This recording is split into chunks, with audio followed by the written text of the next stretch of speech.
Welcome, everyone, to the Daniel Krug and Associates market update for August 2024. Today, we're going to be covering a little bit of what's going on in the market in August, what's going on in the economy, and then we're going to spend some time talking about the Tax Cut and Jobs Act, which is set to expire in a little over a year. Before we get started, my name is Rocky Istvan. I'm the Chief Compliance Officer and Associate Wealth Manager at Daniel Krug and Associates. Daniel Krug, CEO and Senior Wealth Manager, will be joining me for today's presentation. So again, we're going to be going over the economy and markets, just a short, what I call market minute update, where we're at here in August, and then on to the Tax Cut and Job Act, part one. So we're going to be doing a multi-part, a little bit over the next couple months moving forward. So this should be a good one, especially talking about the jobs, Tax Cut and Jobs Act. That seems to be on everybody's mind right now. So it's going to be fun. So, but first we get to talk about the market, right? Well, I'll do a little bit of that. But first, before that, the Summer Olympics are over and the United States did well. So that's we don't good. want to forget that. I think they led in total medals. Did they? And tied China for golds. So that was kind of fun. The weather's been very different everywhere you go, from the West Coast, fires to tornadoes and hurricanes to actually kind of nice weather we're having right now in Michigan. It is, because we came out of a time frame with all the rain and the storms that there was actually flooding in many areas too. Yep. So luckily that's over. I was enjoying a fire last night with the cool evening. This is my type weather right here, I think. And maybe not everybody wants to hear this, but from the Detroit area, the Lions are back in preseason. So we're expecting a lot this year. So, but why don't we move on and get into today's presentation? All right, very good. So let's talk for a minute about what's going on in the economy, what's going on in the markets. What are we seeing right now here in August of 2024? So basically, the market's up. We've had a good year. The S&P is up a little over 17.5% year to date. The bond market actually turned around. It was negative through most of the year, coming into the end of July. Into August, though, it's actually rebounded and it actually is positive for the first time this year. And that's good news, I think, for conservative investors. So some of my comments of where we're at right now, when we look at the equity markets, when it opened up in August, we were on a downslide. We actually were entering into correction territory. The S&P went down a little over 10% in the first half of this month, or first week of this month. However, we've seen a really strong rebound in the equity markets, and it came all the way back, and we're actually right around the current high, within 1% or so of that high of 56.69 we had hit prior. The economy is still slowing, inflation is slowing, and many analysts have changed gears, as I'm saying here, and now are estimating the Fed to cut interest rates somewhere between 1 to 3 times this year. So that was a forecast at the beginning of the year. The economy and the inflation stayed hotter than it was expected, so that started going off the table. But now it's back on the table that it looks like the Fed's going to make some cuts starting this September. The bond indexes, like I mentioned, turned positive for the first time this year. Again, I think there's an anticipation here of bond values holding stable and possibly increasing if rates on newer bonds start to decline, and interest rates start to decline going into the fourth quarter of this year. So that could be a real positive for a blended portfolio. And again, this is probably going to drive a shift back into the buying of more medium and long-term bonds for fixed investors. When we go under the hood a little bit of the S&P 500 and look at what different sectors are doing year to date, you can see at the top here, technology is still leading the pack, up 25.4% in the middle here of August year to date. So again, AI, the talk of AI, the reshoring of chip technology in the US, things like that are really driving the markets to favor technology moving forward. I find something else that's interesting. If you go to the bottom of the chart here, utilities have made a pretty large rebound. They were lagging over the last year, 12 to 18 months, but utility stocks have made a strong rebound and are up over 20%. Now, if you remember, utility stocks are used in conservative portfolios because they're stable, they provide good dividends, but growth companies were leading, the growth in the S&P up to this point, but we're starting to see with the expectation of interest rates dropping, things like utilities and the broader market is making a comeback. You look at even the lowest returns here year to date, consumer cyclical only up 5.5, but we're only in August. So, I'm projecting that could still come in somewhere between 7, 8, 9% for the full year. So overall, we're seeing a very good bullish market taking place. And one of the reasons we're seeing that is because when we look at the economics speedometers, what the leading economic indicators are saying for the next 6 to 12 months, what's going on. I've highlighted a couple areas here. You can see monetary policy. That actually has moved more positive as we're expecting that first rate cut in September. Over a little farther to the right, though, we're not out of the woods yet. Consumer sentiment has actually dropped off a little bit.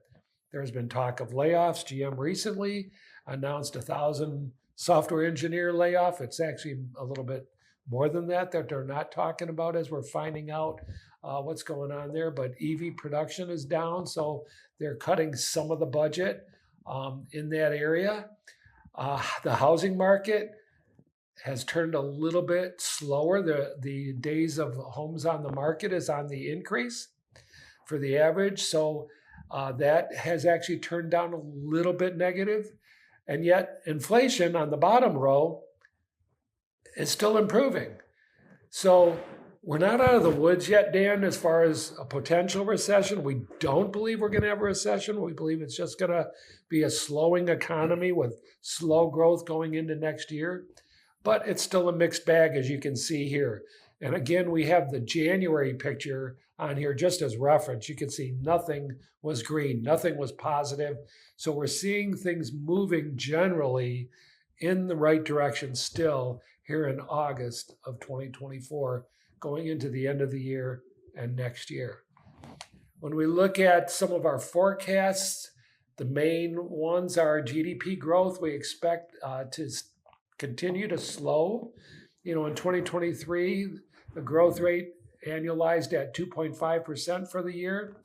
We're expecting that to be down somewhere around 2% for this year, and the same thing for next year. So a little bit slower than average economic growth, but yet hopefully we're believing it's going to remain positive and not actually go into a recession. Another thing we want to point out is interest on inflation.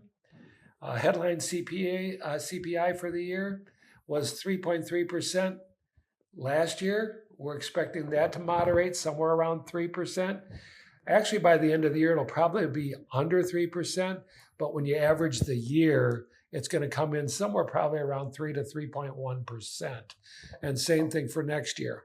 The Fed funds rate, we're believing that to drop from that 5.25%, 5.5% range down to somewhere around 5%, maybe even a little bit less, depending on how the inflation and job numbers come in towards the end of the year. So overall, a slowing economy, but yet we believe there's going to be a return to profitability for companies and slow but positive growth over the next year or so. Yeah, you think about the Fed's rate, and it appears more likely that they're going to go ahead with that, and it's being signaled that way.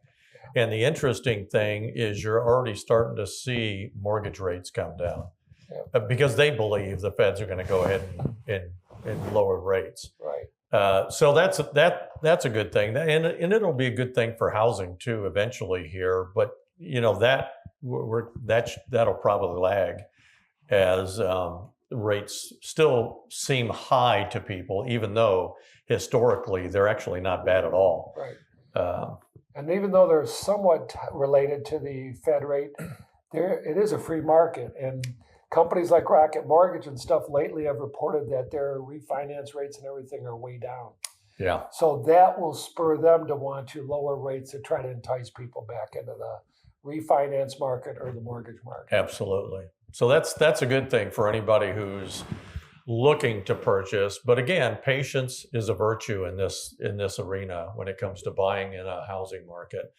So let's go ahead and move forward here. And what I'm going to talk about is that which is on a lot of people's minds, Tax Cut and Jobs Act, which is going to sunset here in 2026. So we've got, for this segment here, we really have 7 key areas that we're going to be focusing on. There's certainly a whole lot more to the changes that potentially are coming down the road. And I would probably put the changes, the fact that the sunset is going to happen at probably around 95% right now.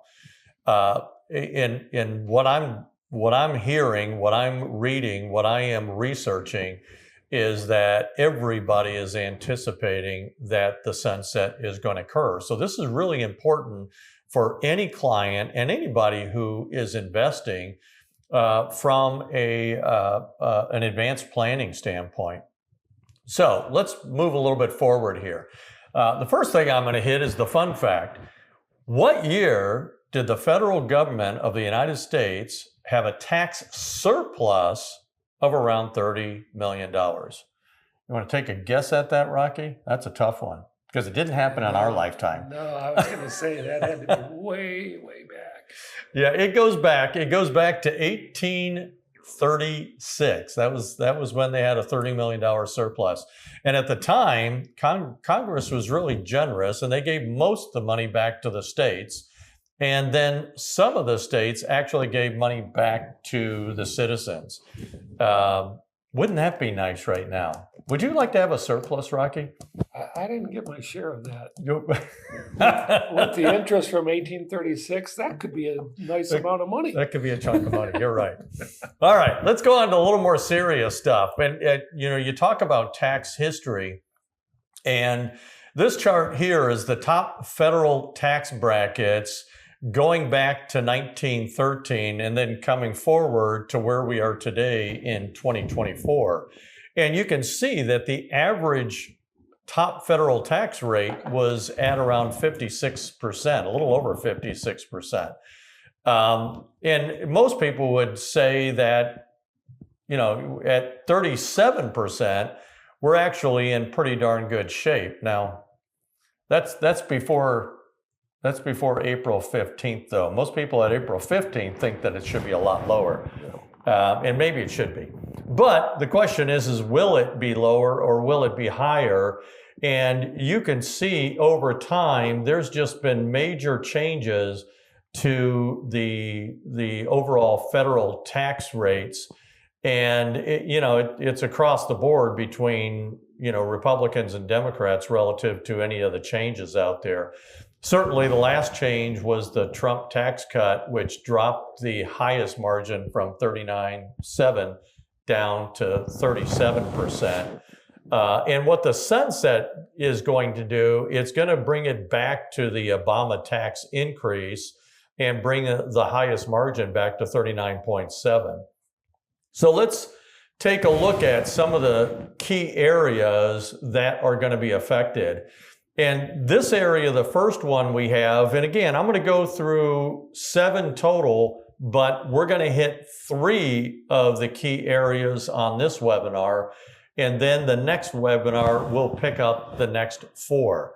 But the first one, and arguably the most significant one, is the estate and gift taxes.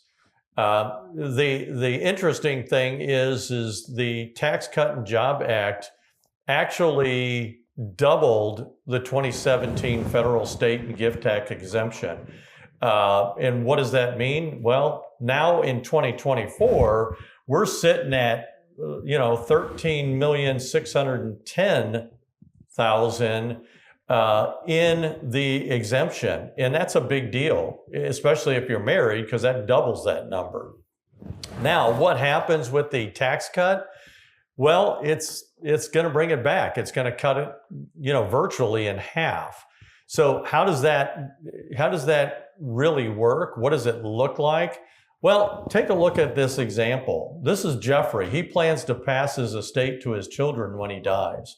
His current estate is valued at $12 million. Now, if Jeffrey dies before December 31st, 2025, his estate would fall under the exemption cap. What does that mean? Well, for him and his family, means no estate tax. However, if Jeffrey dies in 2026 or after, he would only be able to shield approximately $6 to $7 million of that total 12. What does that mean? Well, it means the remaining portion of the estate, approximately $5 to $6 million, would be subject to federal estate tax. And from a federal estate tax standpoint, the brackets are very slim, and you jump up to the 40% bracket in a heartbeat. So that, let's say $6 million at 40%, well, that's $2.4 million that's going to go to Uncle Sam if, in this scenario, Jeffrey does not do some advanced planning.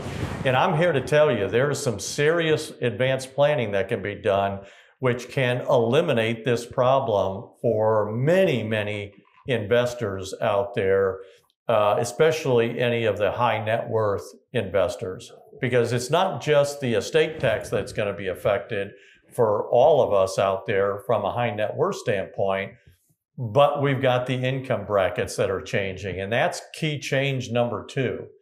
The Tax and Job Act expanded the tax brackets and shifted them downward, meaning most of the individual taxpayers benefited from a lower income tax rate. Now, once it sunsets, the highest rate jumps back up to 39.6. And it will remain there until some further changes come down the road. The only bracket, and I'll show you up on this chart here coming up shortly, that didn't change was the 10% bracket. But anybody in other brackets, they're going to see some changes. They're going to feel some changes here. So let me give you another example here. We got Sandy, who earns $100,000 a year. She currently falls under the 24% tax bracket under the current tax regime we have right now. When the Tax Cut and Jobs Act provision expires, assuming her salary stays the same, she will find herself in a 28% bracket. So some of her money is going to jump from 24% being taxed to 28%. So that's a 4% difference in that with the new provisions. And I'll illustrate a little bit more here. Now this chart is a pretty busy chart, so let me kind of break it down here. On the left-hand side, you've got the 2018 tax rates, that which we're going to revert back to. And on the right side, you have the 2024 tax rates. And the first thing to notice here is that all but one bracket changes and increases from a percentage standpoint. In other words, your 12% goes to 15, your 24 goes to 28. The only percentage that doesn't change, however, the threshold does, is that 35%. So the 35%, that is actually a big deal when you look at the thresholds, because at the end of the day, even though you're paying 35%, the threshold drops from 600,000 down to 480,000. So you're effectively moving $120,000 from the 35% bracket into the 39.6% bracket. Again, that is a big deal. Give you another illustration here when you're looking at all these brackets that are going to be changing here. Again, either percentages or from a threshold standpoint. Let's take a look at the 22% bracket today. Now that bracket threshold goes all the way up to 165,000 for married couples. But when you go over to the rates that revert back to 2018, your actual threshold drops down to 156. Now, if you do the math on that, when you're looking at the tax, the additional tax you're going to pay, effectively, you're still going to pay about $2,700 in additional taxes, which is about a 7.4% increase. That's a big deal. Even though the threshold went down, because the rate you have to pay has gone up so much, you're still paying a significant amount different. And again, we could do these calculations through the whole bracket structure here as the changes made. Probably the one that's going to be the biggest is going to be that top earner that drops from a 600,000 down to a 480, and in addition to that, their tax rate goes up 2.6%. So this is really impactful, and if you have not done any advanced planning relative to mitigating your taxes for the future, it is time right now to start. I am happy to say that virtually most of all of our clients have done some sort of tax mitigation and certainly are going to be in a much better position than those that have not. So this is a big deal. So if you haven't done any, please talk to your advisor about what can be done to mitigate future taxes for yourself. Then it takes us to the standard deduction. And this one, again, is going to hit most everybody. If you were doing your itemized deductions and you had a lot of deductions, this may not affect you so much. But the fact is when the standard deduction changed from the Tax Cut and Jobs Act, it actually doubled the standard deduction, and ultimately most people didn't have to do itemized returns, which also saved them in what, Rocky? The CPA's fee, right? Because they're not working as hard, so they don't charge as much. So that was a benefit on both sides. Yeah, the numbers I remember, like 85% of people that itemized didn't have to itemize with that change. So yes, that is a big, big deal. Yeah. And when you're looking at it, again, the standard deduction for single individuals is $14,600, and for married filers, you're at $29,200. That's a lot of deductions that you're allowed to have. And there's going to be a lot of people that, number one, just like before, now we're going to itemize. But even through the itemization, they're going to lose under those numbers. Absolutely. And that's income that's ultimately going to be taxed. Again, driving people's tax rates up because it will push people into different brackets.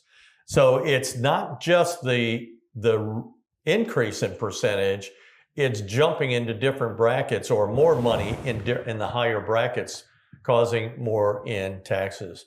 So this one's a big deal right here, and this one is going to affect most everybody.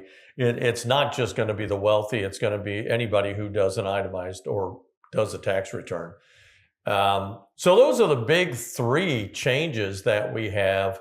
And we're going to be doing, again, more of these moving forward. So the next webinar we have, we're going to be hitting part 2 of the tax mitigation relative to the Tax Cut and Jobs Act.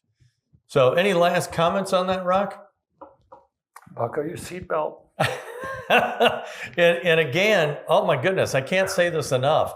The advanced planning, if you're a high net worth person and you are not doing advanced planning, I'm telling you, you might as well just start writing that check to Uncle Sam right now. And if you don't want to do that, you really need to get in to see us, because we have the back office, we have the professionals that really understand this and know how to mitigate your taxes. So just give us a call and we will certainly be in a position to be able to help you out, get you in a much better tax position before December 31st, 2025. So just give us a call. We'll be certainly happy to help you. And that kind of wraps it up for us. And don't forget, if you need to go back and visit this webinar, you can go right to our website at Daniel Krug and Associates YouTube, or again, you can go to our website at MyDKNA, click on Watch Us, then YouTube. It'll bring you straight to this site as well. So you take care of yourself, and like we always say, we're going to be ready for 2024 and beyond. Have a great day, everybody.